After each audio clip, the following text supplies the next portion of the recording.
வணக்கம்.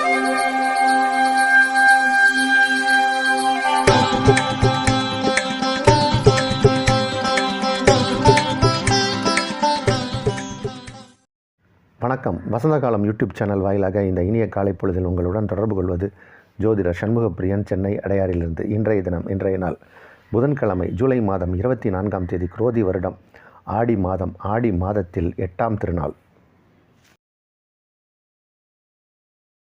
இன்றைய நட்சத்திரம் சதயம், திதி தேய்பிறை, திருதியை காலை 10:57 வரை. அதன்பின் சதுர்த்தி. இன்று காலை 10:57 பிறகு சதுர்த்தி திதி ஆரம்பம். யோகம் சித்த யோகம். கடகராசிக்காரர்களுக்கு சந்திராஷ்டம தினம்.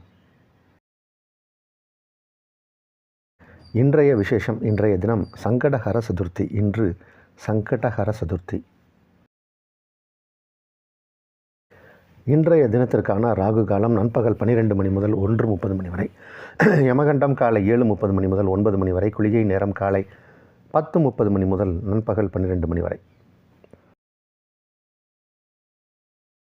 இன்றைய தினத்திற்கான நல்ல நேரம் காலை 6 முதல் 7 வரை, காலை 9 முதல் 10 வரை, மாலை 4 முதல் 5 வரை, இரவு 7 முதல் 9 வரை. இன்றைய கிரகநிலை: ரிஷபத்தில் செவ்வாய் குரு, கடகத்தில் சூரியன் புதன் சுக்கிரன், கன்னியில் கேது, கும்பத்தில் சனி பகவான் சந்திரன், மீனத்தில் ராகு.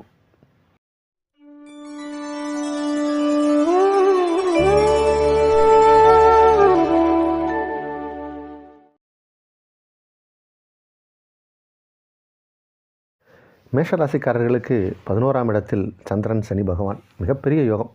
சுகஸ்தானாதிபதி லாபஸ்தானத்தில் சனி பகவான் லாபகாரகனோடு ஜீவனக்காரகனோடு இணைவதால் தொழில் முன்னேற்றம், தொழிலால் லாபம். உங்களுக்கு பெரிய அதிர்ஷ்டமான நாள் இன்னைக்கு. உங்களுடைய நீண்ட நாள் கனவுகள் நினைவாக போகிற நேரம். 11ஆம் இடத்தில் சந்திரன் சனி பகவானோடு இணைவு. இது ஒரு வித்தியாசமான இன்னைக்கு நாளாக இருக்கும். உங்களுடைய எதிர்பார்ப்புகள் பூர்த்தியாகும் நல்ல நாள். ரிஷபராசிக்காரர்களுக்கு இது ஒரு யோகமான நாள். 10ஆம் இடத்தில் சனி பகவான், யோகத்தை செய்யக்கூடிய கிரகம் 10ஆம் இடத்தில், கூடவே சந்திர பகவானும். அதனால் தொழில் நல்லா நடக்கும். தொழிலில் ஒரு முன்னேற்றம் ஏற்படும். குடும்பத்தில் சுப விஷயங்களுக்கான பேச்சுவார்த்தை நடத்தப்படும். குடும்பம் அமைதியாக இருக்கும். குடும்பத்தில் இருப்பவர்கள் உங்களுக்கு உறுதுணையாக இருப்பார்கள். உங்களுடைய வெளிவட்டார பழக்க வழக்கங்கள் நன்றாக இருக்கும். உங்களுடைய பொது சேவை வெற்றியடையும். மிதுன ராசிக்காரர்களுக்கு ராசி அதிபதி 2ஆம் இடத்தில் சுக்கிரனோடு அமர்ந்திருக்கிறது ஒருவித யோகம். நிறைய பண வரவு வரும். அருமையான நாள் இன்னைக்கு. ஆனால் தொடர்ந்து செவ்வாய் பகவானும் குரு பகவானும் 12ஆம் இடத்தில் இருப்பதால் வரவுக்கு ஏற்ற செலவுகளும் இருக்கும். பெரிய செலவுகளும் வந்துகிட்டே தான் இருக்கும் உங்களுக்கு. அதனால் அதை கொஞ்சம் கண்ட்ரோல் பண்ணிக்கணும். இருந்தபோதும் இந்த நாள் நல்ல நாள். கடகராசிக்காரர்களுக்கு சந்திராஷ்டம தினம். 8ஆம் இடத்தில் சனி பகவானோடு சந்திரனும் இணைகிறார். கொஞ்சம் மனக்குழப்பம் ஏற்படும். அமைதியாக இருப்பதே சிறப்பு. சிம்மராசிக்காரர்களுக்கு யோகமான நாள். 7ஆம் இடத்தில் சந்திரன் சனி. நிறையா நண்பர்களை சந்திப்பீங்க. புதிய நண்பர்களாக சில பேர் உங்களுக்கு இன்ட்ரொடியூஸ் ஆவாங்க. இருந்தபோதும் செலவுகள் ஏற்படும். ராசி அதிபதி 12ஆம் இடத்தில் புதன் சுக்கிரனோடு இணைவதால் செலவுகளுக்கும் பஞ்சம் இல்லை.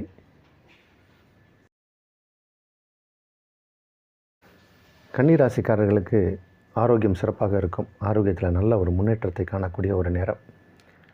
இன்றைக்கி நீங்கள் எந்த காரியத்தை எடுத்து செய்தாலும் அதில் வெற்றி கிடைக்கும். வெற்றிக்குரிய நாள், வெற்றிக்கான நாள். நிறைய புதிய முயற்சிகள் செய்யக்கூடிய ஆர்வம் சில பேருக்கு ஏற்படும். தொழில் நிமித்தமாக அல்லது உத்தியோகம் நிமித்தமாக சில பேர் ஏதாவது ஒரு புதிய பாடத்தை எடுத்து படிக்கலாமாங்கிற எண்ணம் ஏற்படும். படிப்பில் ஆர்வத்தை தூண்டக்கூடிய ஒரு நாள். அது புதிய படிப்புகளுக்கான எண்ணம் உங்களுக்கு மனதில் எழும். அதை நிறைவேற்றியும் காட்டக்கூடிய ஒரு நாள். துளாராசிக்காரர்களுக்கு பணவரவு வரக்கூடிய ஒரு நேரம். வருமானம் நிறையா வரக்கூடிய நேரம். உங்களுடைய வார்த்தை எடுபடக்கூடிய நேரம். சில இடங்களில் நம்ம பேசினோம்னா வார்த்தைக்கு மரியாதை இருக்காது. இன்றைக்கி சபையில் உங்களுக்கு மரியாதை கிடைக்கும். உங்களுடைய அலுவலகத்திலும் இல்லத்திலும் உங்களுக்கு சில விஷயங்களில் முன்னுரிமை கொடுக்கப்படும். சில இடத்துல நம்மளை பின்னாடி உட்கார வச்சுருவாங்க. நம்ம ஏதாவது சொன்னோம்னா அந்த கருத்துக்கு மரியாதை இருக்காது. இப்போ அந்த கருத்திற்கு மரியாதை இருக்கும். யோகமான நாள், பணவரவுக்குரிய நாள். விருச்சிக ராசிக்காரர்களுக்கு தாய் வழி உறவுகளால் நன்மை ஏற்படக்கூடிய ஒரு நேரம். உங்களுடைய தாயாருக்கு ஆரோக்கியம், தாய் வழி உறவினர்களால் உங்களுக்கு நன்மை. 7ஆம் இடத்தில் ராசி அதிபதி குருவோடு இணைந்து ராசியை பார்ப்பதால் நீங்கள் ஆரோக்கியமாக இருப்பீங்க. உங்களுடைய தேகபலம், மனோபலம் சிறப்பாக இருக்கும். இது ஒரு நல்ல நாள். தனுசு ராசிக்காரர்களுக்கு இன்றைக்கி எல்லாமே அதிர்ஷ்டமாக நடக்கும். நீங்கள் எதை எதிர்கொண்டாலும் அதில் வெற்றி கிடைக்கும். பரீட்சை எழுதக்கூடிய மாணவர்களுக்கு வெற்றி, கோர்ட்டு கேஸு வழக்குகளில் போகிறவங்களுக்கு வெற்றி. அதை நீங்கள் வக்கீலாக இருந்தாலும் வெற்றி. நீங்கள் தான் வாதாடக்கூடிய உங்களுடைய கிளைண்ட், ஒரு வக்கீலுக்கு நீங்கள் ஒரு கிளைண்ட்டாக இருக்கீங்க. நீங்கள் உங்கள் கேஸ் இன்றைக்கி கோர்ட்டில் வருதுன்னா நீங்கள் ஜெயிச்சிருவீங்க. உங்கள் வக்கீல் உங்களுக்கு ஜெயிச்சு கொடுத்துருவார். அது மாதிரியான ஒரு நாள். அஷ்டமாதிபதி அப்படின்னு சொல்லக்கூடிய சந்திரன் தன் வீட்டிற்கு 8ஆம் இடத்தில் வருவதால் ராஜ யோகத்தை ஏற்படுத்தி கொடுக்கும். இந்த நாள் நல்ல நாள்.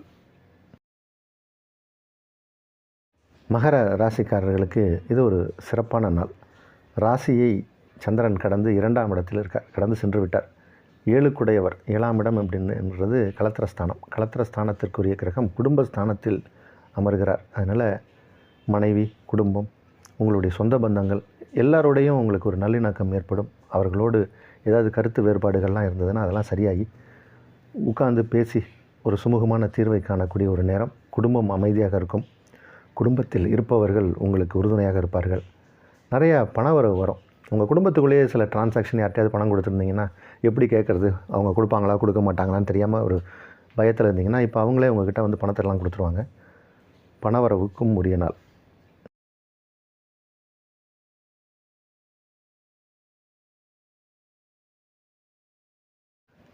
கும்பராசிக்காரர்களுக்கு கொஞ்சம் உடம்புல கொஞ்சம் பிரச்சனைகள் இன்றைக்கி வந்து விலகும். ஏதாவது சிறு தொந்தரவுகள், நோய் நொடிகள், இந்த கிளைமேட் கண்டிஷன்ஸ்னால் வரக்கூடிய தும்மல், இருமல், சளி தொந்தரவு, இந்த மாதிரியான தொந்தரவுகள் வரலாம். கொஞ்சம் சுடுதண்ணியை குடிங்க, மிளகு போட்டு குடிங்க. கொஞ்சம் உடல் உபாதைகள் வரலாம். ஆனால் ஓரிரு நாட்களில் சரியாகக்கூடிய அமைப்பு. அந்த உடல் உபாதையின் காரணமாக கொஞ்சம் உங்களுடைய வேலை. மீனராசிக்காரர்களுக்கு 5ஆம் இடத்தில் 3 கிரகங்கள். இது ஒரு சிறப்பான யோகம். 5ஆம் இடத்தில் 3 கிரகங்கள். 5க்குடைய கிரகம் 12ஆம் இடத்தில். இதுவும் ஒரு நல்ல அமைப்பே. நிறைய பேருக்கு வெளியூர் போகிறதுக்கான வாய்ப்பு ஏற்படும். பயணம் ஏற்படும். பயணத்தால் நன்மையும் ஏற்படும். அது சுற்றுலாவாக இருக்கலாம். சில பேருக்கு கோயில், குளங்கள், தீர்த்த யாத்திரைகள் இந்த மாதிரி போகிறதுக்கு வாய்ப்புண்டு. குலதெய்வத்தின் வழிபாடு பண்ணுறதுக்கான நேரம் இப்போது. உங்களுடைய சொந்த ஊருக்கு சில பேர் போய்ட்டு வருவாங்க. அதனால் நன்மையும் ஏற்படும். யோகமான நாள்.